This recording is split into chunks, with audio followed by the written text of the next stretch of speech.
La JCI Bénin, à travers le projet régional Région 13, se préoccupe de la santé sexuelle et reproductive des adolescents et jeunes. Une séance d'information et de sensibilisation initiée au profit des apprenants du CG du Lac à Cotonou a permis aux membres de la Jeune Chambre internationale de donner les outils nécessaires à ces apprenants pour non seulement éviter les IST, les grossesses non désirées, mais également le VIH-Sida. La route est longue, mais l'arrivée est belle, dit-on. Et je remercie sincèrement le directeur de cet établissement de nous avoir donné l'opportunité de faire passer ce message à nos jeunes frères et sœurs qui représentent les leaders de demain. Les élèves sont en train de partir en vacances. Il faut qu'ils aillent en vacances en pleine forme et qu'ils reviennent des vacances en pleine forme.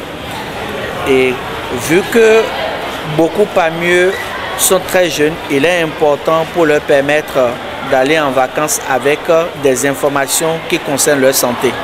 Raison pour laquelle la communication de ce matin est dirigée de main de maître par un communicateur coach des questions SRAGE, sexualité chez les jeunes. Compte tenu de son importance dans la vie de ces apprenants, cette activité a été parrainée par Boris Maouyon Tandji, passe-président 2018 de la Jeune Chambre internationale Cotonou-Saphir. Pour des milliers de jeunes du monde entier, le début de l'adolescence amène non seulement des changements corporels, mais aussi de nouvelles formes de vulnérabilité aux violations des droits de la personne, notamment dans les domaines de la sexualité, du mariage ou de la grossesse. Des milliers de filles sont forcées à accepter des relations sexuelles non consenties ou même le mariage, ce qui met en danger de grossesses non désirées, d'avortement et d'accouchement à risque, ainsi que la contraction d'infections sexuellement transmissibles, notamment le VIH.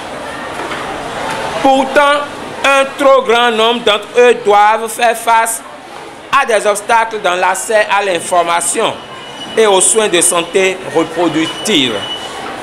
Même ceux qui peuvent trouver des informations correctes sur leur santé et leurs droits se retrouvent souvent sans possibilité d'accéder aux services dont ils ont besoin. Cette rencontre a été une occasion pour enrichir la connaissance de ces apprenants sur la sexualité. Le message est passé comme une lettre à la poste en raison de l'engouement noté chez les apprenants. La santé sexuelle et reproductive des adolescents doit être défendue.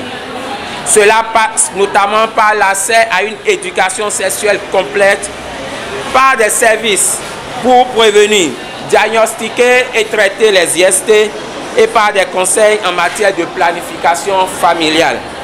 Cela signifie également permettre aux jeunes de s'émanciper pour qu'ils connaissent leurs droits et les fassent valoir, comme par exemple le droit de retarder leur mariage ou de refuser des avances sexuelles non désirées. La présidente nationale, Madame Christiane Porogwe, me charge de dire aux élèves d'être sages, de bien écouter, de bien participer à la formation, de poser les questions et d'être aguerris, parce qu'une fois l'information reçue, ils deviennent ainsi des ambassadeurs et des ambassadrices auprès de leurs pères amis. La projection de ce film, suivi d'un passionnant débat entre les deux parties, prouve à suffisance l'intérêt notoire que les apprenants ont accordé à cette activité.